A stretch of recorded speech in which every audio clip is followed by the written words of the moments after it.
Video చూస్తున్న ప్రతి ఒక్కరికి నమస్కారం. కాంట్రాక్ట్ ఉద్యోగులకు ఆంధ్రప్రదేశ్ రాష్ట్ర ప్రభుత్వం శుభవార్త చెప్పింది. కాంట్రాక్ట్ ఉద్యోగుల రెగ్యులరైజేషన్కి సంబంధించి ఆర్థిక శాఖ సర్క్యులర్ జారీ చేయడం జరిగింది. దీనికి సంబంధించిన పూర్తి వివరాలేంటో ఈ వీడియోలో చూద్దాం. కాంట్రాక్ట్ ఉద్యోగులకు రాష్ట్ర ప్రభుత్వం శుభవార్త తెలిపింది. ముఖ్యమంత్రి వైఎస్ జగన్మోహన్ రెడ్డి గారు ఇచ్చిన మాట మేరకు అర్హులైన కాంట్రాక్ట్ ఉద్యోగులను రెగ్యులరైజ్ చేసేందుకు ఆర్థిక శాఖ చర్యలు చేపట్టింది. ఇందుకు సంబంధించి మార్గదర్శకాలను సర్క్యులర్ మెమో ద్వారా బుధవారం విడుదల చేసింది.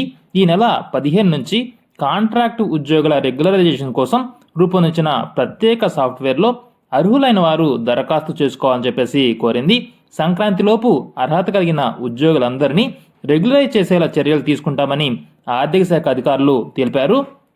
అయితే 2014 జూన్ 2కు ముందు ప్రభుత్వ శాఖల్లో కాంట్రాక్టు ఉద్యోగులుగా నియమితులై అర్హులైన వారందరూ రెగ్యులరైజేషన్కు అర్హులని చెప్పేసి రాష్ట్ర ప్రభుత్వం ప్రకటించింది. ఆయా శాఖాధిపతులు శాఖల్లో మంజూరు చేసిన పోస్టుల్లో రిజర్వేషన్, రోస్టర్ విధానంలో కాంట్రాక్టు ఉద్యోగులుగా నియమితులైన వారిని రెగ్యులరైజ్ చేయనున్నారు.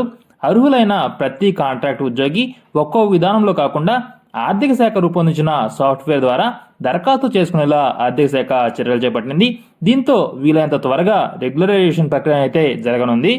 కాంట్రాక్ట్ ఉద్యోగుల రెగ్యులరైజేషన్కి సంబంధించి ఆర్థిక శాఖ జారీ చేసినటువంటి సర్క్యులర్ మెమోని మీరైతే ఇక్కడ చూడొచ్చు. ఈ సర్క్యులర్లో రెగ్యులరైజేషన్ ఏ విధంగా చేయాలి అనేది స్పష్టంగా పేర్కొనడం జరిగింది. మొదటగా కాంట్రాక్ట్ ఉద్యోగుల రెగ్యులరైజేషన్ దరఖాస్తులను ఆయా శాఖాధిపతులు తొలుత వెరిఫికేషన్ చేసి సర్టిఫై చేయాలి. ఆ తర్వాత సచివాలయ శాఖలు ఆయా దరఖాస్తులను ధృవీకరించి సర్టిఫై చేయాల్సి ఉంటుంది. పిదప ట్రెజరీస్ డైరెక్టర్ దరఖాస్తులను ఆడిట్ చేసి సిఫార్సు చేయాలి. చివరిగా ఆర్థిక శాఖ హెచ్ఆర్ విభాగం అర్హులైన ఉద్యోగుల రెగ్యులరైజేషన్కు ఆమోదం తెలుపుతుంది.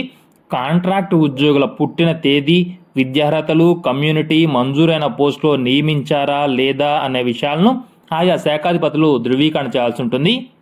మొత్తం మీద త్వరలోనే కాంట్రాక్ట్ ఉద్యోగులు పర్మనెంట్ ఉద్యోగులుగా మారబోతున్నారని చెప్పేసి స్పష్టంగా అర్థమవుతుంది. ఇదండి ఈరోజు వీడియో. ఈ వీడియో నచ్చినట్లయితే ఒక లైక్ ఇచ్చి మీ సపోర్ట్ అయితే తెలియజేయండి. Don't forget to subscribe. Thanks for watching this video.